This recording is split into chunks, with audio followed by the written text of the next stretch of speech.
The silent watcher's Dr. Zara Keth pressed her six-fingered hand against the observation deck's transparent aluminum barrier, watching the dying light of Nexar Prime's sun cast long shadows across the research facility. The orange dwarf star had been failing for decades, but today it seemed to flicker with an almost deliberate malevolence, as if it knew what was coming. The research station orbited the abandoned world at a safe distance, its corridors filled, with the galaxy's brightest minds desperately searching for answers to questions that might already be too late to ask. For 3 years now, the Void Swarm had been consuming entire systems, leaving nothing but empty space and radiation in their wake. 47 civilizations had fallen under the banner of the Galactic hegemony, and now only 12 systems remained.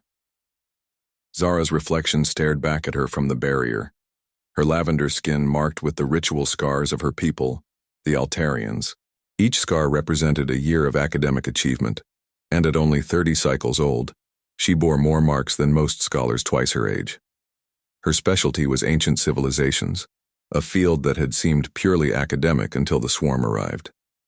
Now, every fragment of old knowledge might hold the key to survival.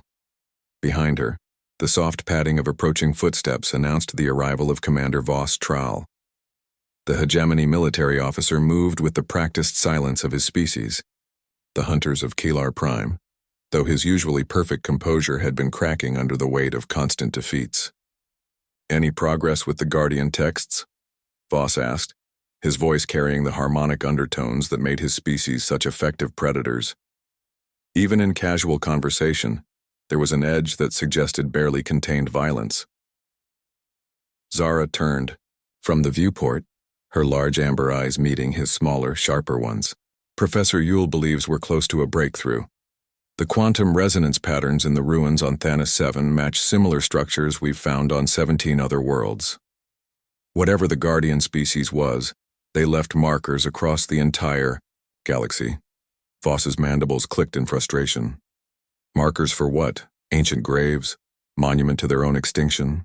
We need weapons, not archaeology lessons. Before Zara could respond, the facility's emergency klaxon began its bone-deep wail.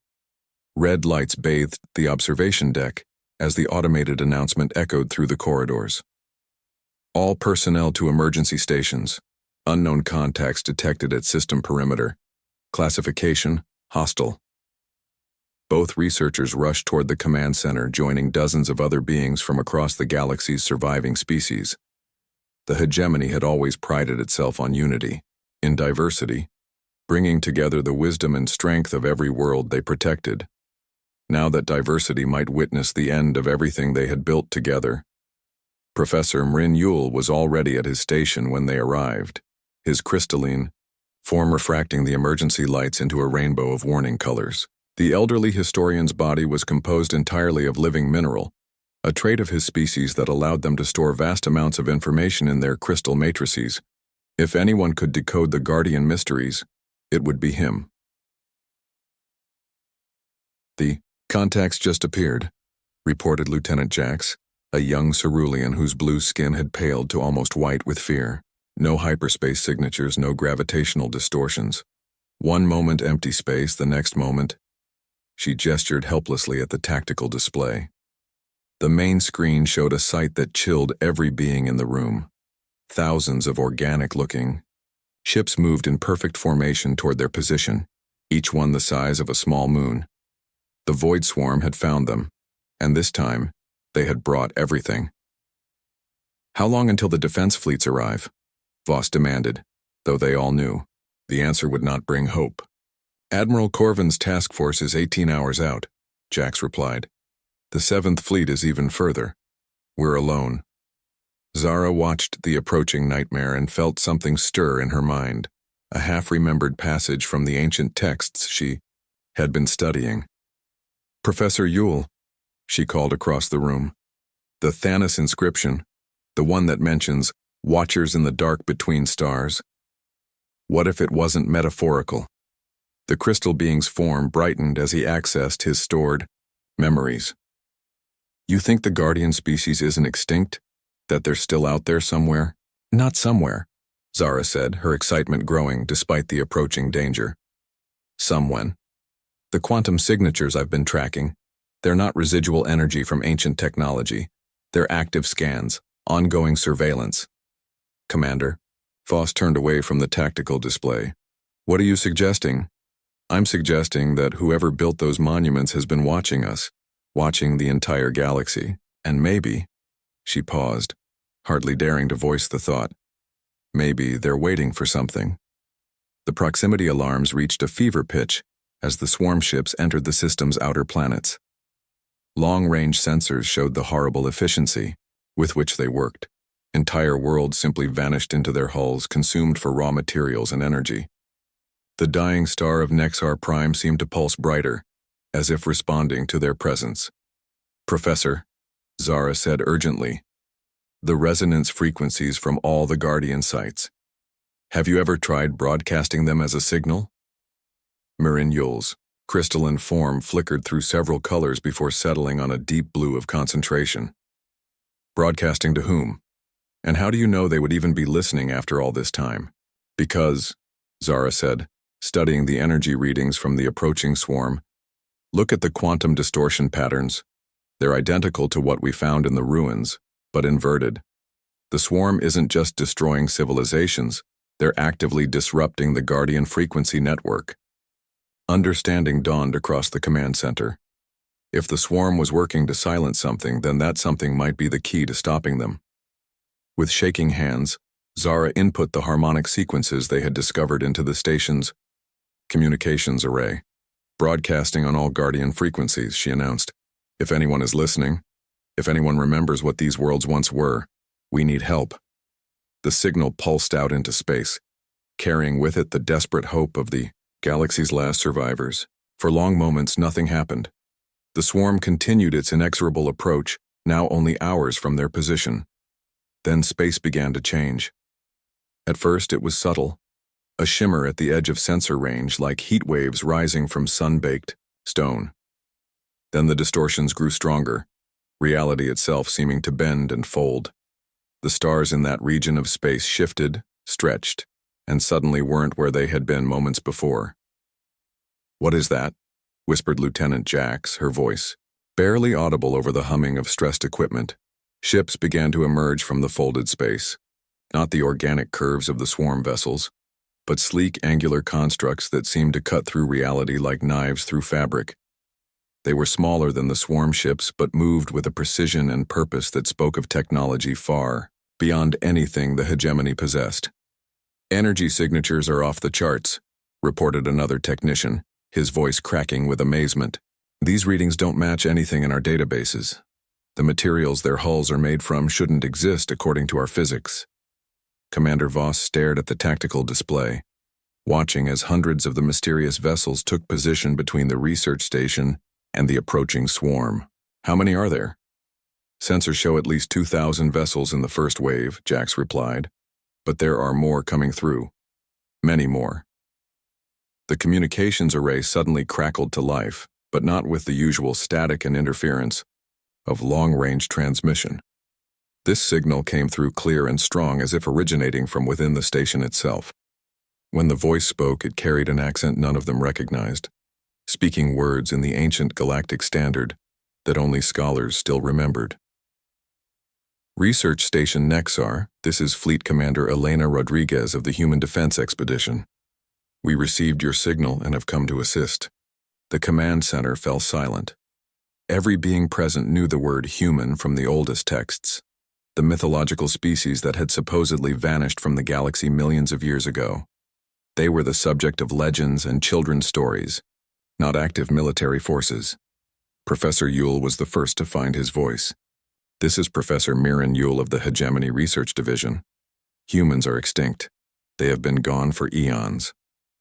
Laughter echoed through the communication system, warm and genuine despite the desperate circumstances. "Extinct? No, Professor. We've been growing up. We left the inner galaxy when we realized what was coming. The swarm isn't native to this reality. They're scouts from beyond the galactic barrier, testing the defenses of each spiral arm they encounter." Zara stepped forward, her scientific mind racing to process the implications. "You've been watching us? All this time?" While civilizations fell and died, you were just observing? Not just observing, Dr. Keth, the human commander replied, and Zara shivered to realize they knew who she was. We've been preparing, learning. The swarm has consumed 17 galaxies before finding yours. We've seen their work, studied their methods, and developed countermeasures. But we needed to be sure you were ready to accept help from a species your histories have dismissed as mythology. On the tactical display, the human fleet was moving into attack formation with mechanical precision. Each ship took its position in what appeared to be a complex three-dimensional pattern, surrounding the swarm vessels in a sphere of overlapping fields. Beginning containment protocols, Commander Rodriguez announced. All station personnel should observe and record everything you can. Your people will need to understand what happens next. Space around the void swarm began to distort again, but this time the effect was controlled, deliberate. The organic ships found themselves trapped within bubbles of twisted spacetime, their own devastating weapons rendered useless against targets they could no longer perceive or reach. Impossible, breathed Commander Voss. They're manipulating dimensional barriers like they were closing doors. Not impossible, came the human reply. Just improbable. We've had a long time to practice, and excellent teachers. The guardian species you've been studying? They were us 3 million years ago. We left those markers as promises, reminders that we would return when our family needed us most. As Zara watched the human fleet systematically neutralize the most dangerous threat the galaxy had ever faced, she realized that every myth her people had cherished about the ancient guardians had been true. They had been waiting in the darkness between the stars, growing stronger, learning patience, preparing for the day when they would be needed again. The first part of humanity's return was about to begin, and with it, a new chapter in the galaxy's survival. The awakening fleet, the void swarm ships, hung motionless in their dimensional cages, their organic hulls pulsing with frustrated bioelectricity as they realized their weapons could no longer touch their targets. Around them, the human fleet maintained its formation with mathematical precision, each vessel broadcasting complex harmonics that kept the spatial distortions stable. Dr. Zara Keth found herself holding her breath as she watched history unfold. On the tactical display, the legends her people told children about the ancient guardians were playing out before her eyes, but the reality was far more incredible than any story. These weren't mystical beings of pure energy or incorporeal spirits, watching from beyond. They were flesh and blood, just like the species they had left behind. Commander Rodriguez, Professor Yule's crystalline form flickered with every color of curiosity. May we request visual communication? The historical significance of this moment cannot be understated. Of course, Professor. Switching to visual. Now. The main display shifted from tactical readouts to show the bridge of the human flagship. The first thing that struck Zara was how familiar yet alien it looked. The basic layout followed principles any spacefaring species would recognize: command stations, monitoring displays, environmental controls. But the technology was clearly millennia ahead of anything the hegemony possessed. At the center of the bridge stood a woman who appeared to be in her middle years by human standards. Her dark hair streaked with silver, and her brown skin marked with scars that spoke of countless battles. She wore a uniform of deep blue material that seemed to shift and move like liquid metal, and her eyes held the weight of someone who had seen civilizations rise and fall. "I'm Fleet Commander Elena Rodriguez," she said, offering what Zara recognized, from ancient texts as a human gesture of greeting, an open hand raised palm outward. Behind me are Dr. Marcus Chen, our xenobiological specialist, and Captain Sarah Kim, my tactical coordinator. We've been monitoring your species for some time, and we're impressed by your resilience. Dr. Chen stepped forward, a tall man with kind eyes and the bearing of someone more comfortable in a laboratory than on a warship bridge. "Professor Yule, your work on quantum archaeology has been particularly fascinating to observe. The way you've used crystalline memory storage to preserve historical data across geological timescales is remarkable." "You've been studying our research?" Zara asked, amazement coloring her voice. "For the past century, yes," Captain Kim replied. She was younger than the others, with the alert posture of a career military officer. When we detected the first swarm scouts entering your galactic arm, we began intensive observation of all major civilizations. We needed to understand your capabilities, your unity, your willingness to sacrifice for others. Commander Voss stepped closer to the display, his predatory instincts still trying to assess these newcomers despite their obvious power. You said the swarm has consumed 17 other galaxies. How did you survive when entire civilizations fell? Commander Rodriguez's expression grew somber. We didn't survive, Commander. We evolved. When we first encountered the swarm 3 million years ago, they nearly destroyed us as well. Humanity was barely beyond primitive spaceflight, confined to a few dozen worlds in what you now call the Terran sector. But we had one advantage, Dr. Chen continued. We were stubborn. When our first colonies were consumed, when Earth itself was threatened, we made a choice that no other species had made before us. Instead of fighting the swarm directly, we ran, not just to another system or another sector, but beyond the galactic barrier itself. The display shifted to show a star map that took Zara's breath away. The familiar spiral of their home galaxy sat at the center, but around it stretched dozens of other galaxies, each marked with different symbols and notations. The intergalactic void isn't empty, Commander Rodriguez explained. It's full of ancient civilizations that made the same choice we did. Beings who fled the swarm and learned to live in the spaces between galaxies. They taught us technologies we never would have discovered alone, ways of thinking about reality that our species had never imagined. For 3 million years we prepared, Captain Kim added. We built fleets, developed weapons and defenses, studied every encounter between the swarm and galactic civilizations. We learned from 17 different extinction events, determined to ensure that our home galaxy would not become the 18th. Professor Yule's form cycled through a spectrum of colors Zara had never seen before, indicating thoughts and emotions his species rarely experienced. The quantum signatures we detected in the ancient ruins, those were monitoring stations, weren't they? You've been watching us for millennia. Watching and guiding when we could do so subtly, Dr. Chen confirmed. The technological advances your species have made in the past 1,000 years weren't entirely natural. We've been leaving hints, inspiration, gentle nudges toward discoveries that would help you survive until we could return openly. Zara felt a chill of revelation.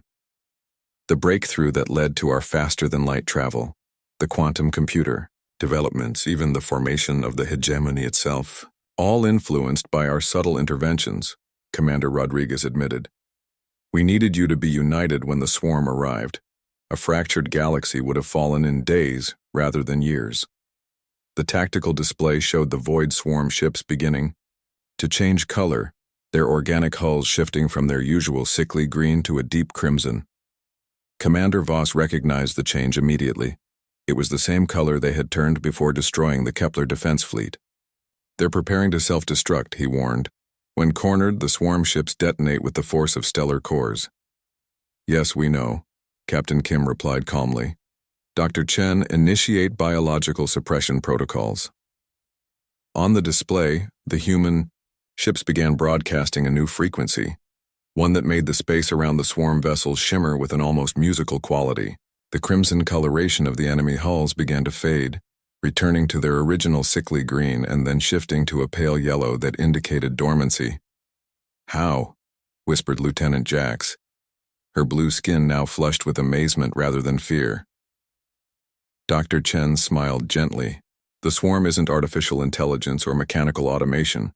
They're a biological entity, a single consciousness distributed across millions of ship organisms. Each vessel is essentially a neuron in a vast interstellar brain. We've learned to speak their language, to sing them to sleep. We're not going to destroy them, Commander Rodriguez added. They're victims as much as predators. The true enemy is the force that corrupted them eons ago, turning a species of peaceful explorers into an instrument of galactic genocide. Zara found her voice. What happens now? Do you stay? Do you help us rebuild? The human commander's expression grew thoughtful. That depends entirely on your people, Dr. Keth. We've been away from home for a very long time. We've seen wonders beyond imagining and learned truths about the universe that we're eager to share. but we won't force our help on species that don't want it. The Hegemony Council will need to vote, Commander Voss said, though his tone suggested he already knew what that vote would be. But speaking as someone who has watched good beings die defending worlds they had never seen, I believe I can predict the outcome. Professor Yule stepped forward, his crystalline form now shining with pure white light, the color his species displayed when making formal declarations. On behalf of the academic community of 47 worlds, I formally request that humanity share its knowledge with the galactic hegemony. Our species have much to learn from each other. The learning goes both ways, Professor, Dr. Chen replied. Your people have developed solutions to problems we never faced, created art and music and literature that we've been studying for decades. The galaxy we left behind has grown in ways we never expected. Captain Kim suddenly looked up from her tactical station, concern crossing her features. Commander, we're detecting additional quantum disturbances at the galactic barrier. Long-range sensors show massive objects approaching from the direction of the Andromeda spiral.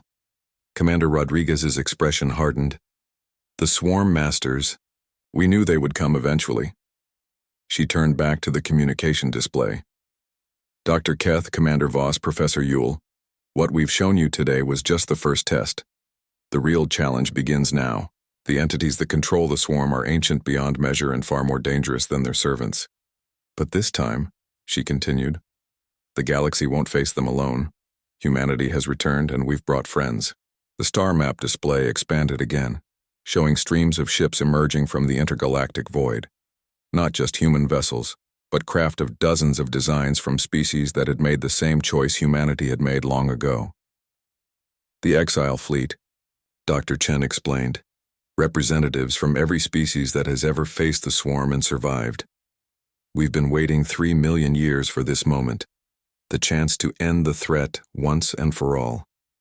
As Zara watched the gathering armada, she realized that the day of humanity's return marked not just the end of one chapter in galactic history, but the beginning of something unprecedented. For the first time since the swarm began its reign of terror across the cosmos, someone was going to fight back, and this time they intended to win.